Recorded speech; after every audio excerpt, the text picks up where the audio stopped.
ce matin, j'aimerais partager sur le thème de mon message, c'est réparateur des brèches. Amen. Réparateur des brèches. Et j'aimerais vraiment nous encourager parce que vous savez, la vie est difficile. La vie n'est pas facile et chacun de nous peut traverser des moments de haut, de bas, etc. Et parfois, la vie est tellement violente qu'elle crée des brèches dans nos cœurs, qu'elle crée des brèches dans nos familles, qu'elle crée des brèches dans nos relations, qu'elle crée des brèches au travail. Et ce matin, en fait, j'aimerais encourager quelqu'un en lui disant Dieu est celui qui restaure les brèches. Dieu est celui qui restaure. Dis à la personne à côté de toi, Dieu est celui qui restaure les brèches. Ça va, tu me suis? Tu passes la slide? Ok, on y va. On va prendre un passage dans le livre de Ésaïe 58, le verset 11 à 12. Donc si vous pouvez ouvrir vos Bibles, votre smartphone, pour ceux qui sont high-tech, ceux qui sont dans le futur, on va partager ensemble cette parole. Ésaïe 58, versets 11 à 12.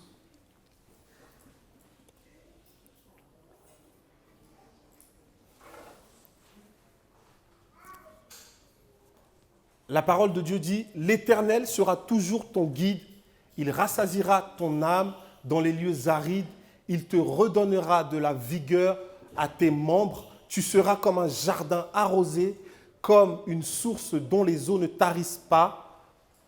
Les tiens rebâtiront sur d'anciennes ruines, tu relèveras des fondements antiques, on t'appellera réparateur des brèches, celui qui restaure les chemins, qui rend le pays habitable. » Amen. Et ce n'était pas mon message d'aujourd'hui. Et c'est la nuit du vendredi au samedi, avec ma femme, vers 2h du matin, on priait, etc. Et puis, on a commencé à prier que Dieu restaure les brèches dans nos vies, dans notre famille. Et c'est comme ça que j'ai dit, bon, je change le message, parce qu'il y avait vraiment la présence de Dieu sur ce temps où on est en train de prier pour la restauration des brèches. Amen. Et il faut se laisser conduire. Parfois, on a prévu des choses, on a prévu un thème et Dieu peut changer même la veille. Il faut se laisser conduire, être sensible à ça. Amen. Et je prie que vraiment ce message trouve un chemin dans votre cœur. Amen. Et que vous soyez encouragés, fortifiés par la parole de Dieu. Et là, le passage nous parle de la restauration des brèches.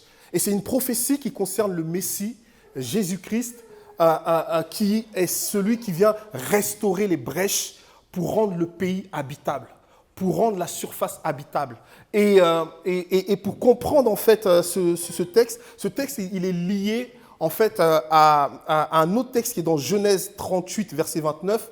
On ne va pas le lire, mais c'est pour vous, pour votre gouverne. C'est que la brèche en hébreu, ça signifie, le nom en hébreu c'est Pérez. P-E-R-E-T-S. Ok ? C'est ça le mot brèche en hébreu, ça signifie Pérez. Et Pérez, c'était le premier fils de Juda. Donc, Jacob a eu 12 enfants. Donc, Jacob, s'il était à notre époque, ce serait un bon papa africain, je pense, ou un bon papa asiatique, ou je ne sais pas. Mais en tout cas, il avait 12 enfants. Et parmi ces enfants, le premier, c'est Juda, l'un des fils de Jacob. Et le premier fils de Juda s'appelait Pérez. Il a eu 2 jumeaux, Juda a eu 2 jumeaux, Pérez et Zérak. Ok, ça va pour l'instant? Et donc son nom signifie brèche parce qu'à sa naissance, la sage-femme lui a dit, son premier frère a mis sa main pour sortir. Donc la sage-femme, je vous résume l'histoire, la sage-femme a mis un fil cramoisi sur le bras du premier. Et en fait, il a fait une feinte. Il a fait sortir son bras, elle a mis le fil cramoisi, il a rentré et c'est Pérez qui est sorti, qui a fait une brèche qui est sortie. Et qu'est-ce qui s'est passé? C'est que ce nom-là, à chaque fois, c'était Pérez. On l'appelait Pérez, la brèche, la brèche, la brèche. Et de Juda va descendre le roi Salomon, le roi David Et si vous lisez Matthieu 1, verset 3, on parle de la généalogie de Jésus-Christ. Ça va? Donc ça, c'est les parties reloues de la Bible où on n'aime pas trop lire, avec plein de noms qui se succèdent les uns après les autres.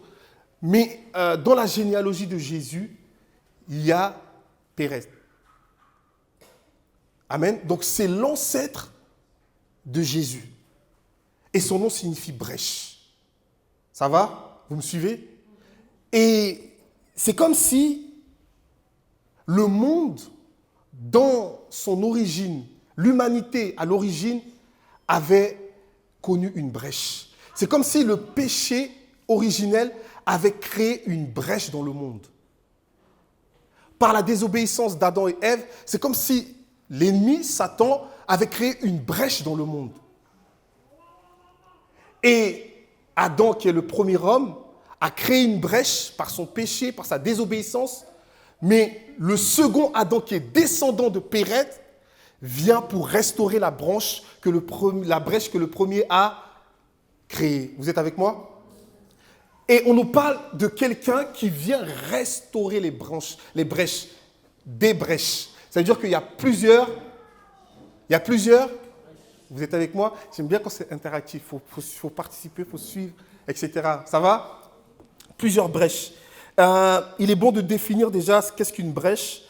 Une brèche, c'est une ouverture, c'est une rupture, une fissure, une déchirure, une division, c'est une séparation, c'est un schisme.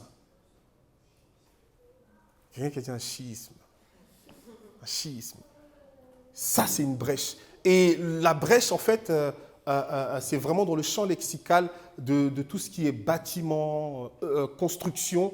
Moi, en ce moment, je suis en train de faire ma terrasse et le maçon, il y a pas mal de brèches et il me dit faudrait qu'on les restaure, faudrait qu'on les comble. Et une brèche est faite pour être restaurée. Amen. Donc déjà, d'emblée, j'aimerais te dire que si dans ta vie, tu sens qu'il y a une brèche, si dans ta vie, tu sens que dans ta relation avec tes enfants, si tu as des enfants, dans ta relation avec ton mari, dans ta relation avec tes copains, copines, dans ta relation avec tes parents, si tu sens qu'il y a une brèche, j'ai une bonne nouvelle pour toi ce matin. Le Seigneur Jésus est celui qui restaure les brèches. Amen. Il est celui qui restaure les brèches. Et ça, c'est la brèche. Et le mot restaurer, en hébreu, c'est gadar, qui veut dire action de colmater, action de réparer, de fermer, de restaurer, d'entourer, d'élever un mur. Donc, quand on parle de celui qui restaure les brèches, en réalité, le Seigneur, ce qu'il veut faire dans nos vies, c'est colmater toutes les blessures qu'on a eues. Une brèche, c'est une blessure. Tout le manque d'amour que tu n'as pas reçu depuis ton enfance, ça crée une brèche dans ton âme, dans ton identité en tant que femme, en tant qu'homme. Tout l'abandon que tu as vécu, c'est une brèche dans ta vie. Amen. Le manque d'argent, peut-être, pour certains, la difficulté, la souffrance, un divorce, c'est une brèche. Une séparation violente au niveau amoureuse, c'est une brèche. Il y a tellement de brèches, en fait.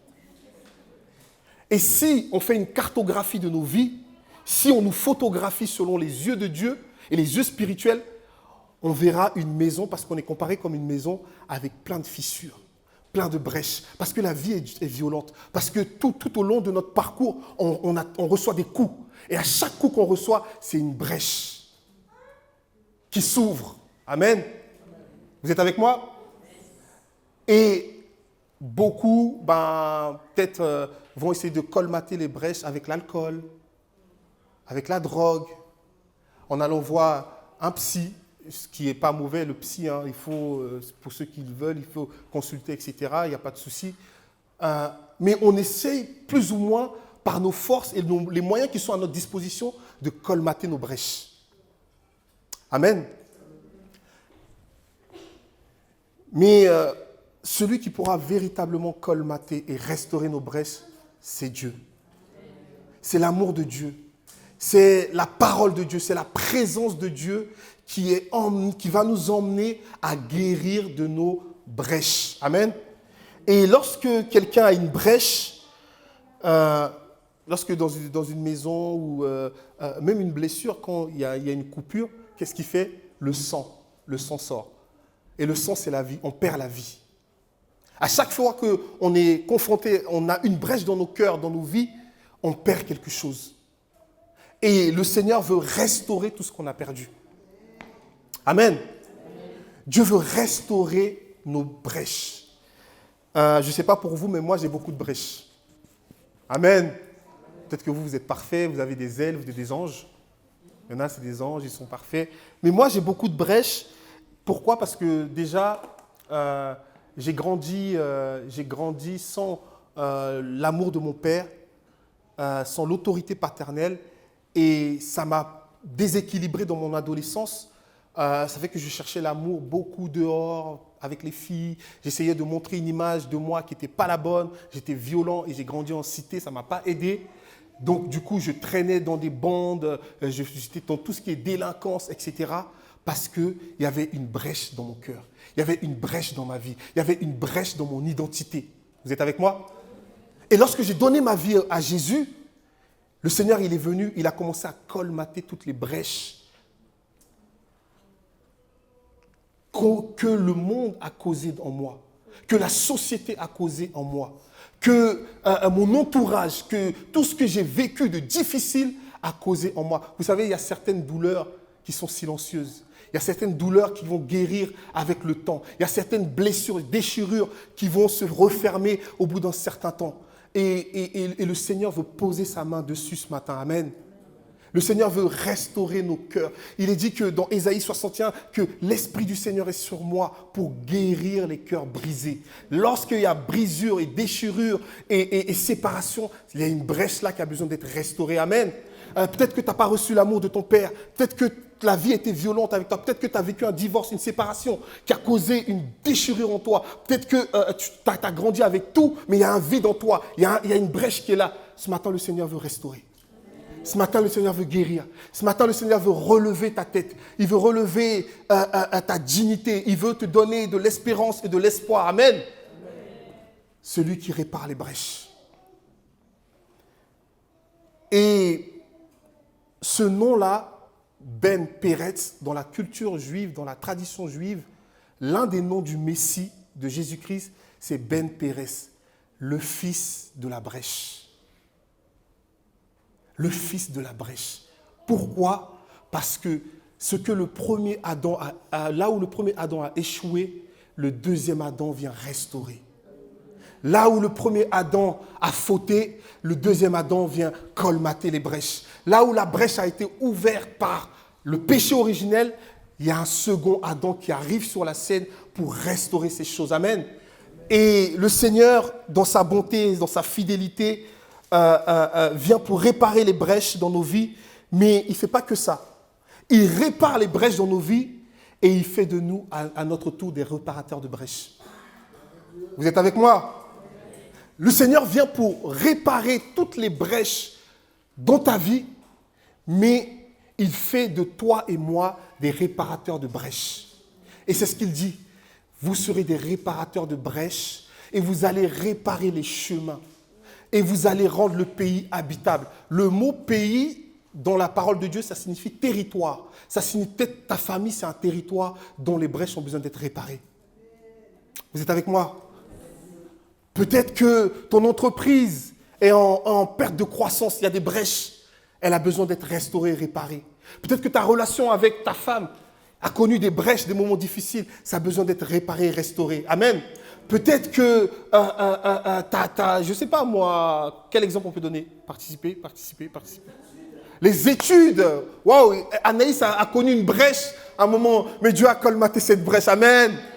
Waouh. Un autre exemple? Quelqu'un peut donner un autre exemple de vie personnelle ou... Pardon? Les finances. Waouh. Il y en a au 5 du mois, il y a des brèches sur leur compte. Des brèches sur le compte. J'ai vu une vidéo une fois sur Instagram.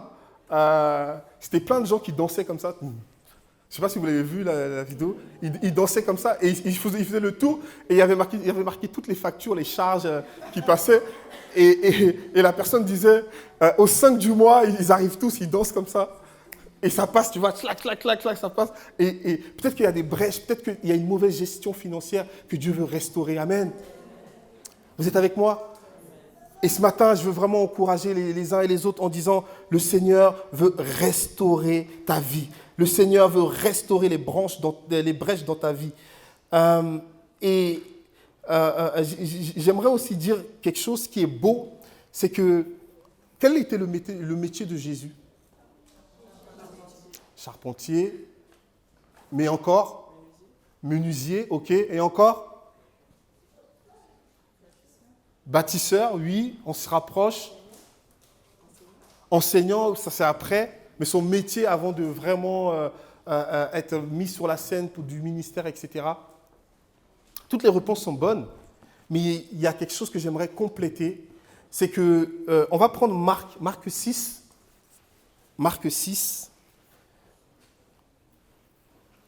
le verset 3.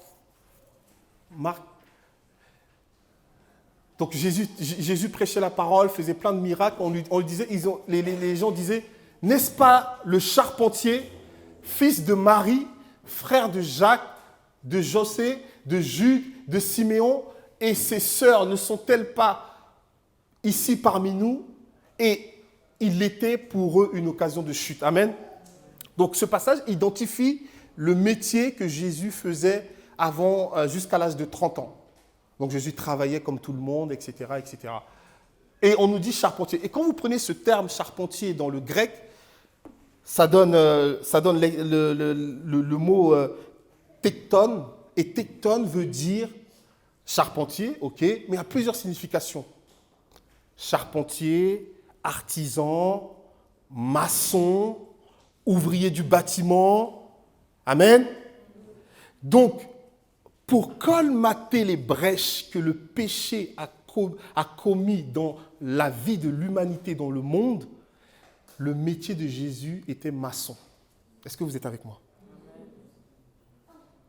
Le métier que Jésus a pratiqué était charpentier, maçon, ouvrier du bâtiment. Pourquoi? Parce que le monde a connu des brèches. Le monde a connu des divisions. Le monde, les familles du monde sont divisées. L'humanité est divisée. Les Blancs contre les Noirs. Les Arabes contre les Noirs. Vous êtes avec moi? On peut parler ou pas? Ça va? Ok. Moi, je parle un peu de tous les sujets de société, hein, parce que ça concerne l'évangile. Amen. Il y a un racisme entre les Noirs vers les Blancs. Il existe ce racisme. Vous êtes avec moi? Ok. Il y a un racisme entre les Blancs vers les Noirs, vers les Arabes vers les Noirs. Parce qu'il y a une division. C'est le péché qui met ça dans le cœur des gens. Et il y a une division dans les familles. Il y a une division dans les relations les uns avec les autres. Et qu'est-ce que Jésus fait? Jésus est le maçon de Dieu qui vient colmater les brèches que le péché a causées dans le monde. C'est pas merveilleux ça? Et le métier que Jésus a fait pendant qu'il était sur la terre, c'était ouvrier du bâtiment. Ça veut dire que Jésus avait la capacité de poser un fondement et de construire une maison. Et ce qui est beau, c'est que le Seigneur nous voit comme des maisons. Nous sommes son temple. Nous sommes son habitation. Nous sommes l'Église. L'Église, c'est la maison de Dieu. Et Dieu prend plaisir, parce que c'est son métier déjà, en tant que de façon physique, et c'est son métier aussi de façon spirituelle, à restaurer les brèches dans nos vies, parce qu'il est le fils de la brèche. Vous êtes avec moi? Et ce qui est beau aussi de comprendre, c'est que pour restaurer, on a besoin de matériaux. Et ça, si tu veux noter ça, c'est une révélation, c'est que Jésus a restauré le monde avec 2 planches, 3 clous et un marteau. Vous êtes avec moi? Est-ce que vous êtes avec moi? Est-ce que vous voyez où je veux vous emmener? Est-ce que vous êtes avec moi?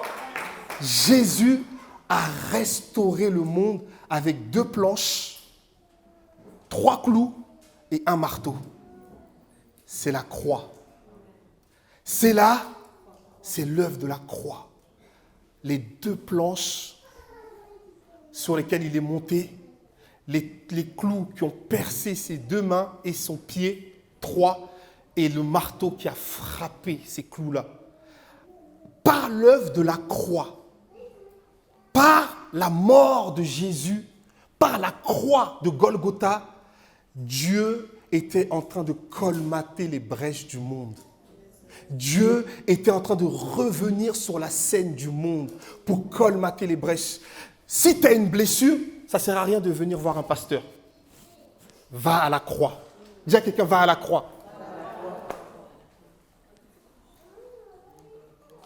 Si tu es désespéré, si tu es blessé, si tu manques de quelque chose, le lieu où tu dois avoir rendez-vous avec Dieu, c'est la croix.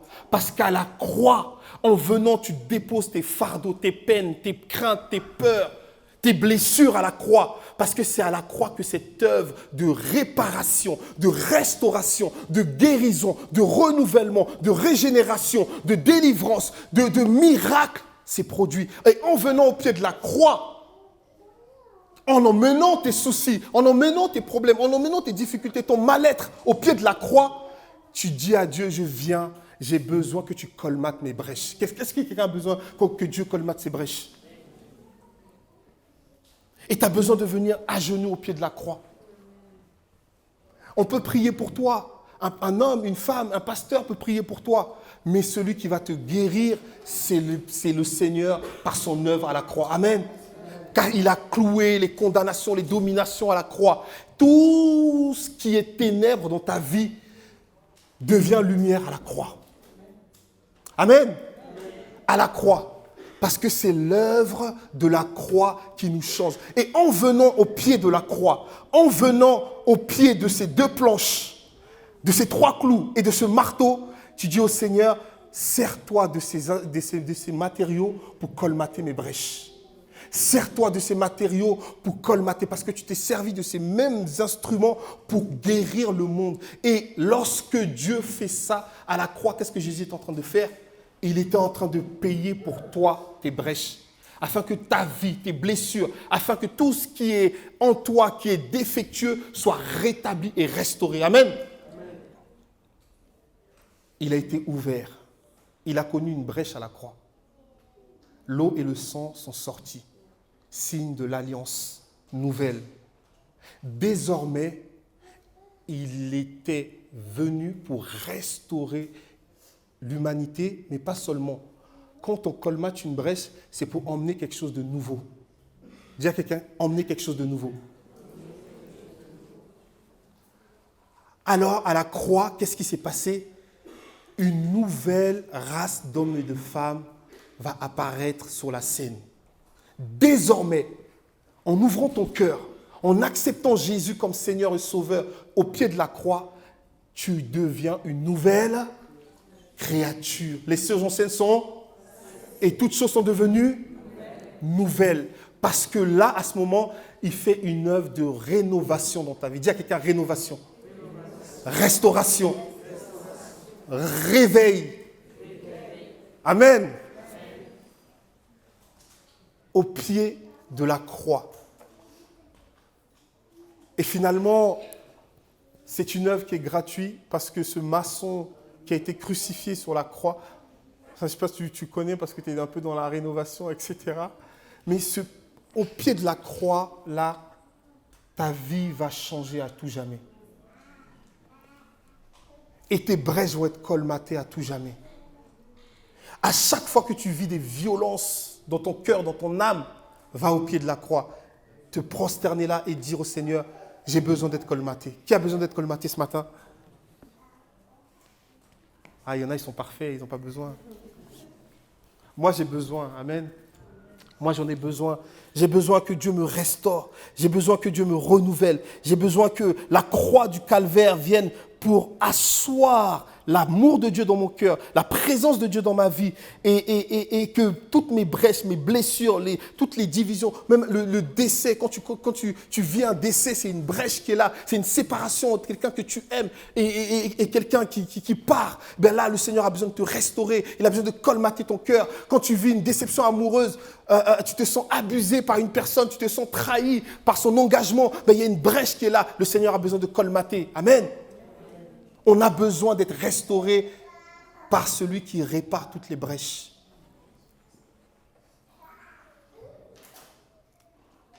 Et ce n'est pas fini.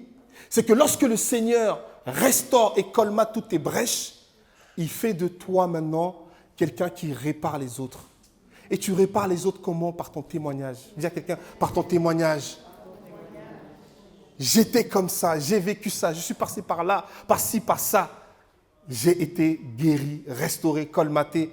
Et ton témoignage, ton histoire, ton expérience sert à d'autres pour guérir, sert à d'autres pour être illuminés sur l'amour de Dieu, sert à d'autres pour être illuminés sur la présence de Dieu, sert à d'autres et les gens se disent « Waouh, c'est puissant !» Et ne garde pas les gens pour toi. On ne garde pas les gens pour soi, on les ramène à la croix. Si tu veux vivre ce que j'ai vécu, ne t'arrête pas sur moi, ne t'arrête pas sur mon témoignage, va à la croix, va au pied de la croix. Va là-bas parce que c'est là-bas que j'ai vécu cette expérience-là. Amen. Et l'Église doit comprendre ça. Les chrétiens doivent comprendre ça. Et je vous assure, si tout le monde comprenait ça, ça déchargerait les pasteurs de beaucoup de choses. Amen. On peut prier pour toi. Mais si tu vas au pied de la croix, le Saint-Esprit, qui est le rénovateur intérieur de Dieu, va commencer à rénover ton cœur. Il va rénover l'habitation que tu es.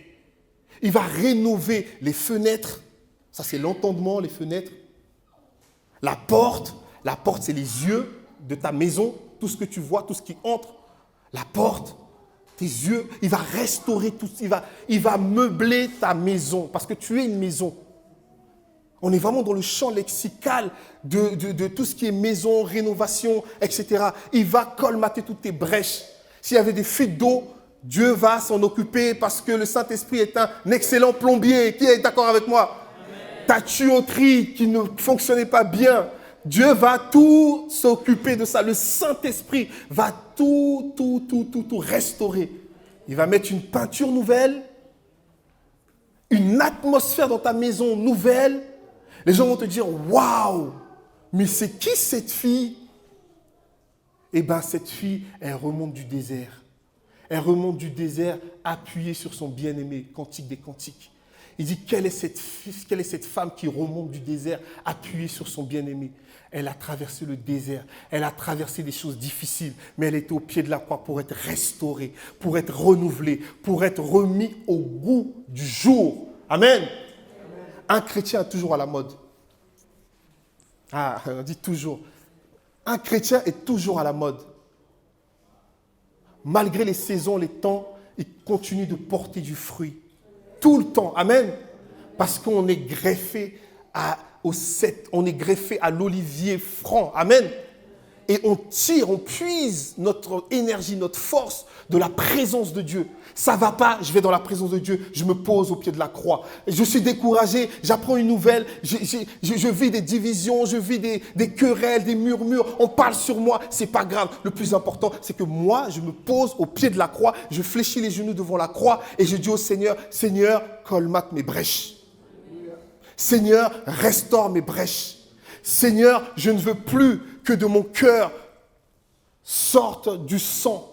Je ne veux plus que de ma vie sorte du découragement. Je ne sais pas qu'est-ce que tu vis. Je ne sais pas qu'est-ce que tu traverses. Je ne sais pas qu'est-ce que la vie, l'impact que la vie a eu sur toi. Mais ce matin, la présence de Dieu est là pour restaurer et colmater toutes tes brèches.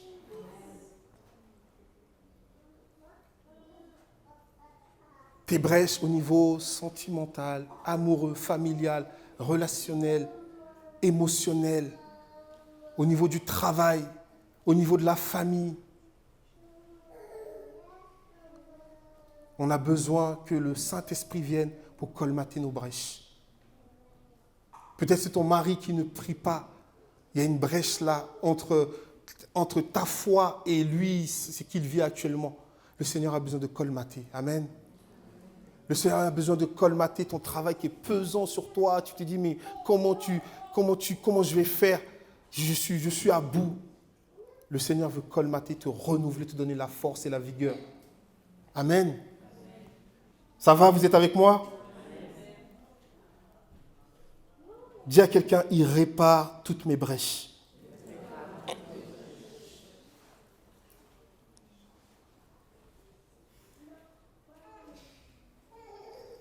Il répare toutes nos brèches. Il guérit nos cœurs de toute maladie. Il restaure nos âmes, nos cœurs brisés. Et dimanche dernier, pendant qu'on faisait l'inauguration, le pasteur Yanis Gauthier, qui se souvient du thème de son message, c'était « Levons-nous et bâtissons ». Amen. Et l'Église de Christ en France, l'Église de Christ sur Paris, les chrétiens que nous sommes, nous avons besoin de nous lever.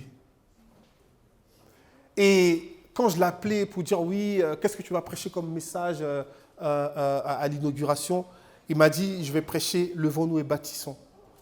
L'inauguration, c'était la semaine dernière. « Levons-nous et bâtissons ». Et moi, il y a 2 semaines, avec ma femme, on priait pour l'Église et le Seigneur nous a conduits à lire le livre de Néhémie, tout le livre de Néhémie. Et quand il m'a dit « Levons-nous et bâtissons », c'est ce que Néhémie a dit à ses contemporains pour se lever, pour rebâtir les murailles de Jérusalem. J'ai dit « Seigneur, tu confirmes encore ?» Et ça, c'est la suite du message. Quand on se lève pour bâtir, on se rend compte qu'il y a des brèches. On se rend compte que l'Église a des brèches, l'Église a des manques. L'Église a des manques au niveau des enfants. L'Église a des manques au niveau de la louange. L'Église a des manques au niveau financier. Parce qu'on ne peut pas être dans un lieu comme ça gratuitement. Amen. Et on se responsabilise, on se dit, ok, qu'est-ce que je peux semer financièrement, moi, chaque mois, pour participer à l'effort, pour reconstruire la maison de Dieu. Vous êtes avec moi? Et ça, c'est la responsabilité. Ça, on n'a même pas besoin de nous dire. Moi, il y a des frères, il y a des frères et sœurs, ils ont dit, on vient, on intègre cette église, est-ce qu'on peut avoir le RIB de l'église? On veut donner notre dîme. Ça, on n'a même pas besoin de dire aux gens.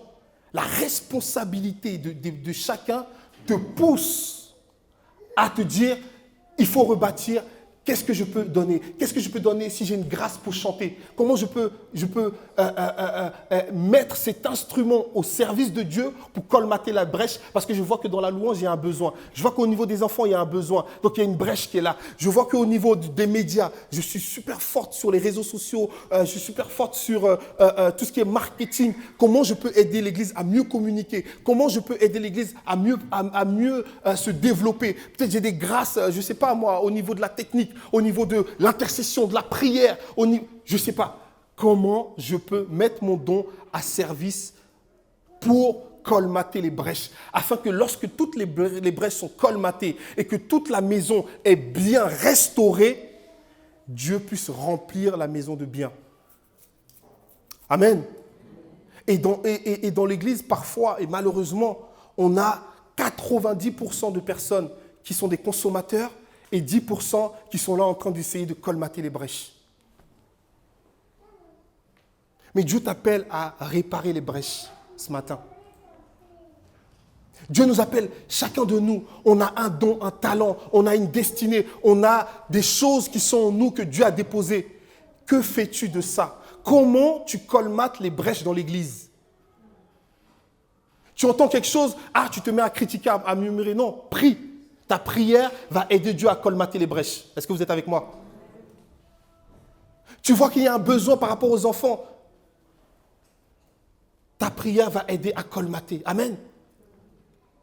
Dieu a besoin des gens qui sont en train de travailler pour colmater les brèches. Dieu a besoin de toi. Dis à quelqu'un, Dieu a besoin de toi.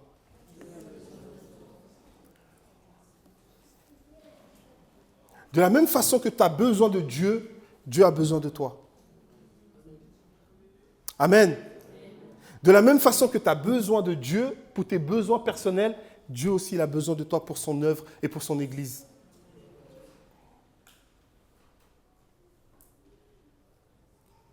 Lorsqu'il y a des difficultés dans ta famille, qui Dieu va chercher pour colmater les brèches? C'est toi. C'est toi. C'est de toi que c'est toi que Dieu veut utiliser dans ta famille pour colmater les brèches. Ce n'est pas le pasteur. C'est toi. Tu as une responsabilité. par ta prière, par ton jeûne, par ta consécration, par ta mise à part, Dieu se sert de toi pour colmater les brèches dans ta famille. Oh, que nos familles ont beaucoup de brèches. Oh, que nos familles sont vraiment décomposées. Oh, qu'il y a la division dans nos familles. Oh, que nos enfants parfois il y a tellement de choses. Oh, que nos parents souffrent. Oh, que tu es la solution. Tu es réparateur de brèches. Est-ce que tu veux saisir ce mandat? Est-ce que tu veux te lever pour ta famille, pour tes projets, pour ton entourage? Est-ce que tu veux te lever pour l'église, pour dire Seigneur, je me tiens, je viens dans cette église, ok, j'ai vu qu'il y a ça qui peut améliorer. Ben, tu ne vas pas prier, c'est toi en fait. C'est toi en fait qui peut améliorer. C'est toi en fait qui peut aider. Oh Seigneur, j'ai vu que dans cette église, il y a des choses qu'on peut mettre en place, il y a si comment je peux m'organiser pour le faire. Amen. Amen. Amen.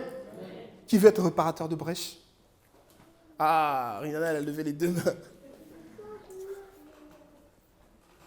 Mais avant, je pense que le Seigneur veut nous restaurer, veut nous guérir, veut élever autour de nous une tour, veut colmater nos brèches, nos déceptions, tout ce qui a traversé nos cœurs, blessé nos cœurs, notre estime de nous-mêmes, etc., avant de nous préparer pour qu'à notre tour, on soit des personnes qui réparent les brèches. Amen.